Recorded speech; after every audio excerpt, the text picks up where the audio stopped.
নমস্কাৰ বন্ধু বান্ধৱীসকল, লন্ত্ৰন্ত্ৰ অন্য এটা ভিডিঅ'ত আপোনালোকৰ ৱেলকাম। আৰু বন্ধু বান্ধৱীসকল, ইতিমধ্যে আপোনালোকে গম পাইছে অসমত 8 পে কমিশ্যনৰ কমিটি গঠন কৰা হৈছে। আৰু এই সম্পৰ্কে অসম প্ৰাথমিক শিক্ষক সন্মিলনীৰ এক্টিং প্ৰেছিডেণ্ট ৰাতুল গোস্বামী ছাৰে কি কৈছে, 8 পে কমিশ্যন ৰিলেটেড কিছুমান ইম্পৰ্টেণ্ট কথা তেওঁ কৈ দিছে যে 8 পে কমিশ্যনত কিদৰে এপ্লিকেবল হ'ব আৰু ইয়াৰ বেনিফিটছ কি হ'ব, অসমৰ এমপ্লয়ীয়ে কিদৰে ইয়াৰ বেনিফিটছ ল'ব পাৰিব, আৰু অসমৰ যিসকল এমপ্লয়ী আছে তেওঁলোকে কিদৰে এইটোৰ কাম আগবঢ়াই লৈ যাব লাগিব। ইয়াৰ কাৰণে কিছুমান ষ্টেপ অসমৰ কৰ্মচাৰীসকলৰো আছে। অসমত যিকেইটা এছ'চিয়েশ্যন আছে, কৰ্মচাৰী পৰিষদ আছে বা শিক্ষক সন্মিলনী আছে, তেওঁলোকৰো বহুত কাম আছে। এই সম্পৰ্কে ৰাতুল গোস্বামী ছাৰে কি মন্তব্য কৰিছে আপোনালোকে উইদাউট স্কিপ কৰাকৈ চাব, আৰু আপোনালোকে তেওঁৰ কথাৰ পৰা বহুকেইটা কথা 8 পে কমিশ্যন সম্পৰ্কে জানিব পাৰিব। বলক আমি তেওঁ কি কৈছে কথাকেইটা আমি জানি লওঁ। প্ৰকাশ কৰিছিল যে অষ্টম দৰমহা আয়োগ যিহেতু কেন্দ্ৰীয় চৰকাৰে গঠন কৰিলে, গতিকে অসমতো গঠন কৰা হ'ব। আৰু ইয়াৰ বাবে টাৰ্মছ অফ ৰেফাৰেঞ্চ সম্পৰ্কত যদি বিভিন্ন দল সংগঠনৰ কিবা পৰামৰ্শ থাকে তেখেতে দিয়াৰ কাৰণে এটা অনুৰোধ জনাইছিল। যদিও আজিৰ মুহূৰ্তলৈকে চৰকাৰী নটিফিকেশ্যন হোৱা নাই বিষয়টোলৈ, তথাপিও মুখ্যমন্ত্ৰী মহোদয়ৰ যিটো বক্তব্য, তেখেতৰ বক্তব্যৰ প্ৰতি আমি সন্মান জনাই আজি কিছুদিন পূৰ্বে আমাৰ ৰাজ্যিক সন্মিলনীৰ তৰফৰ পৰা টাৰ্মছ অফ ৰেফাৰেঞ্চ সম্পৰ্কে আমি এখন চিঠি মাননীয় মুখ্য সচিব মহোদয়লৈকে প্ৰেৰণ কৰিছিলোঁ। চিঠিখন আমাৰ সতীৰ্থসকলে পঢ়া শুনা কৰাৰ পিছত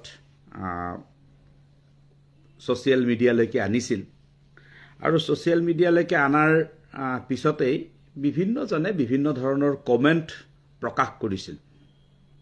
ইয়াৰ আগতেও যেতিয়া মুখ্যমন্ত্ৰী ডাঙৰীয়াই এই কথাখিনি ঘোষণা কৰিছিল, যেতিয়া সকলোৱে টিভি চেনেলযোগে এই কথাখিনি গম পাইছিল, তেতিয়া বিভিন্নজনে আমাৰ প্ৰাথমিক বিদ্যালয়ৰ বা অন্যান্য শ্ৰেণীৰ শিক্ষক শিক্ষয়িত্ৰীসকলৰ বা অন্যান্য কৰ্মচাৰীসকলৰ মাজত এটা উৎকণ্ঠাৰ সৃষ্টি হৈছিল যে আমাক কি লাগিব, আমাক হেডমাষ্টাৰ লাগিব, আমাক গ্ৰেড পে লাগিব, আমাক ইএল লাগিব আদি ইত্যাদি আমাৰ যিবোৰ ডিমাণ্ড, সেইবোৰ সম্পৰ্কে কথা বতৰা পতাৰ কাৰণে বা ডিমাণ্ডবোৰ দিয়াৰ কাৰণে ইতিমধ্যে ফাইনেন্স ডিপাৰ্টমেণ্টত খবৰ কৰি গম পোৱা মতে বহুতেই ব্যক্তিগতভাৱে তেনেকুৱা ধৰণৰ চিঠি পত্ৰ দিছেও। কিন্তু কথাটো হ'ল যে টাৰ্মছ অফ ৰেফাৰেঞ্চ শব্দটোৰ টাৰ্মছ অফ ৰেফাৰেঞ্চ যিটো, সেইটো কিন্তু এনেকুৱা বিষয় নহয় যে বিভিন্ন পৰ্যায়ৰ শিক্ষক কৰ্মচাৰীসকলৰ কি লাগে বা তেওঁলোকৰ ডিমাণ্ড কি হ'ব, সেই সম্পৰ্কে যিখন আমি প্ৰতিবেদন প্ৰত্যেকটো দল সংগঠন বা কেতিয়াবা ব্যক্তি বিশেষেও দিয়ে, এইখন দিয়া হয় যেতিয়া দৰমহা আয়োগে গঠন কৰাৰ পিছত, দৰমহা আয়োগে কৰা কুৱেশ্যনাৰীখনৰ পিছত তাৰ লগত এই প্ৰতিবেদনখন দিয়া হয়। এইটো এটা প্ৰচিডিউৰ। টাৰ্মছ অফ ৰেফাৰেঞ্চৰ গোটেই কথাটোৱে হ'ল এইটো যে দৰমহা আয়োগৰ যিটো পৰিসৰ, তেওঁলোকৰ যিটো পাৰিতোষিকৰ কাৰণে তেওঁলোকে যিখিনি নিশ্চিত নীতি নিৰ্ধাৰণ কৰিব, পেঞ্চন আদিৰ ক্ষেত্ৰত যিটো নীতি নিৰ্ধাৰণ কৰিব, বানচৰ ক্ষেত্ৰত যিটো নীতি নিৰ্ধাৰণ কৰিব, সেই নীতি নিৰ্ধাৰণৰ কাৰণে তেওঁলোকে ল'ব লগা যিখিনি মূল ভেটি, সেই সন্দৰ্ভত কেনেকুৱা হ'ব, কেনেকুৱা পৰামৰ্শ আমাৰ থাকিব, সেই বিষয়টোৰ সম্পৰ্কেহে পৰামৰ্শ বিচাৰিছিল বুলি আমি যিসকল পূৰ্বৰ অভিজ্ঞ ব্যক্তি বা পে কমিশ্যনৰ সৈতে আগতে যিসকলে কাম কৰিছে তেখেতসকলৰ লগত আমি পৰামৰ্শ কৰি আমি জানিব পাৰিছোঁ, বা ষষ্ঠ দৰমহা আয়োগ আৰু সপ্তম দৰমহা আয়োগৰ লগত আমি প্ৰত্যক্ষভাৱে সম্পৰ্ক হৈ থাকি আমি সেই কথাখিনি বুজিছিলোঁ। আৰু সেইবাবে আমি আমাৰ TOR-খনক ইতিমধ্যে আপোনালোকেও নিশ্চয় পাইছে, আমি তাত দুটামান বিশেষ কথা আমি উল্লেখ কৰিছোঁ। সেইকেইটাৰ ভিতৰত প্ৰথম কথাটো হ'ল যে আমি অসম চৰকাৰৰ যিখন দৰমহা আয়োগ হ'ব, সেইখনক আমি অনুৰোধ কৰিব বিচাৰিছোঁ মুখ্য সচিবৰ জৰিয়তে যে অসমৰ যি খাদ্য সামগ্ৰীৰ দাম ভাৰতবৰ্ষৰ অন্য ৰাজ্যৰ তুলনাত ইয়াত পৃথক। খাদ্য সামগ্ৰীৰ ক্ষেত্ৰত 10ৰ পৰা 20% বেছি বা বস্ত্ৰ সামগ্ৰীৰ ক্ষেত্ৰত আমাৰ 15ৰ পৰা 30% বেছি ইত্যাদি ইত্যাদি আমি বিভিন্ন ধৰণে গোটেইখন আপোনালোকে পঢ়িলে গম পাব, সময়ৰ কাৰণে মই পঢ়ি দিব খোজা নাই। কিন্তু যিহেতু আমাৰ ইয়াত সকলোখিনি বেছি, গতিকে যেতিয়া ফিটমেণ্ট টেবুলৰ প্ৰশ্নটো চিহ্নিত হ'ব তেতিয়া কেন্দ্ৰীয় চৰকাৰে 1.86 লৈছে বা 2.7 লৈছে বা কিবা লৈছে বুলিয়েই অসমতো সেইটো কৰিব, এই কথাটোৰ আমি অলপ বিৰোধিতা কৰিছোঁ। আৰু এই কথাটোৰ ক্ষেত্ৰত আমি ইতিমধ্যে এটা পৰামৰ্শ প্ৰদান কৰিছোঁ যে অসমৰ ক্ষেত্ৰত সেইটো কেন্দ্ৰীয় হাৰতকৈও অলপ বৃদ্ধি হ'ব লাগে। যিটো মূল বিষয় সেইটো আমি তেনেকৈ চিহ্নিত কৰিছোঁ। দ্বিতীয় কথাটো আমি কৈছোঁ যে যাতে পৰিয়াল নিৰ্ভৰশীল সদস্যৰ সংখ্যাটো 6জনলৈ বৃদ্ধি কৰে। অসম চৰকাৰৰ 7ম দৰমহা আয়োগে পৰিয়ালৰ সংখ্যাটো 3জনত আবদ্ধ কৰিছে। আমাৰ ৰাজ্য চৰকাৰৰ নীতি অনুসৰিয়ে সকলোৰে 2টি সন্তান আৰু পিতৃ মাতৃ আমি চাব লাগে। গতিকে 6জনীয়া পৰিয়ালটো ভৰণ পোষণৰ বাবে নিশ্চিতভাৱে ৰাজ্য চৰকাৰে দৰমহা নিৰ্ধাৰণ কৰাৰ কাৰণে আয়োগে পৰামৰ্শ প্ৰদান কৰাটো উচিত। TOR পিছত মই প্ৰচিডিউৰটো আপোনালোকক সকলোকে অৱগত কৰিছোঁ যে এতিয়া দৰমহা আয়োগ গঠন কৰিব।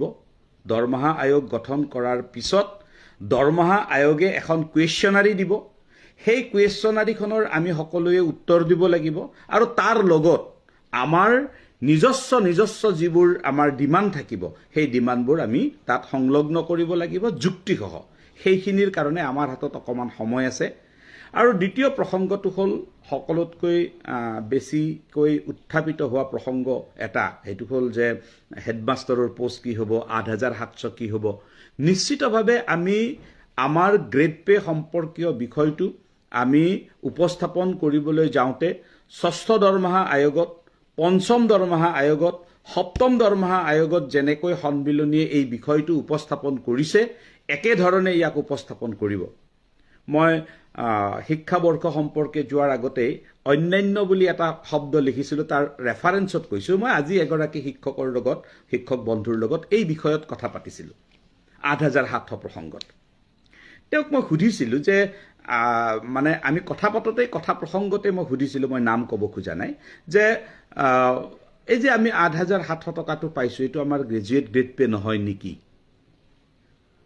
তেওঁ কি কৈছে, পিছলৈ প্ৰথমতে নহয় বুলিয়েই কৈছিল, পিছলৈ যেনিবা ক'লে যে হয়। এতিয়া কথাটো হ'ল তেখেতক মই সুধিছিলোঁ যে আমি কেনেকৈ পালোঁ। তেখেতে ক'লে যে 2012 চনৰ পৰা যিহেতু শিক্ষকৰ বৃত্তিত প্ৰাথমিক শিক্ষকৰ বৃত্তিত নিয়োগ কৰিবৰ কাৰণে 50% অৰ গ্ৰেজুৱেট বুলি কোৱা হৈছে, গতিকে আমি তেতিয়াৰ পৰা আমি গ্ৰেজুৱেট গ্ৰেড পে পাইছোঁ।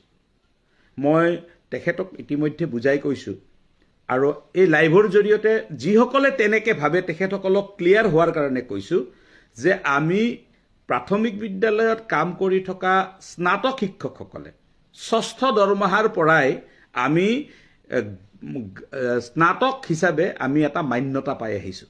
6ষ্ঠ দৰমহাৰ আগত যিহেতু মান্যতা পাইছোঁ, 6ষ্ঠ দৰমহাৰ আয়োগৰ ভিত্তিতেই আমি 7ম দৰমহাগত মান্যতা পাইছোঁ। গতিকে মান্যতাটোৰ প্ৰশ্ন অসম ৰাজ্যিক প্ৰাথমিক শিক্ষক সন্মিলনীয়ে 5ম দৰমহা আয়োগতে আৰম্ভ কৰিছিল আৰু তাৰ ফলাফল আমি পাইছোঁ। নিশ্চিতভাৱে 8,700 প্ৰসংগৰ বিষয়টো ইতিমধ্যে আমি আকৌ এটা নতুন আদালতৰ বিষয়টো চলি থকাৰ মাজতে আমি পুনৰাই মুখ্যমন্ত্ৰীৰ জৰিয়তে আমি এটা প্ৰয়াস কৰিছোঁ। যদিহে আমাৰ এই প্ৰয়াসে অতি সোনকালে কিবা কামত নিদিয়ে তেনেহ'লে আমি নিশ্চিতভাৱে দৰমহা আয়োগ গঠন হ'লেও আমি ইয়াৰ বাবে সংগ্ৰামৰ পথ আমি ল'ম। ইতিমধ্যে আমি আমাৰ ৰাজ্যিক সন্মিলনীৰ কৰ্ণধাৰে এই বিষয়ত আমি চিন্তা চৰ্চা কৰি আছোঁ। কেৱল যিহেতু মুখ্যমন্ত্ৰীৰ নিৰ্দেশত ফাইল এটা বিত্ত বিভাগলৈকে গৈছে, গতিকে সেই ফাইলটোৰ ৰিজাল্ট কেনেকুৱা আহে, পজিটিভ নিগেটিভ কি ৰিজাল্ট আহে তাক আমি চাবৰ কাৰণে কিছুদিনৰ কাৰণে আমি বাট চাইছোঁ।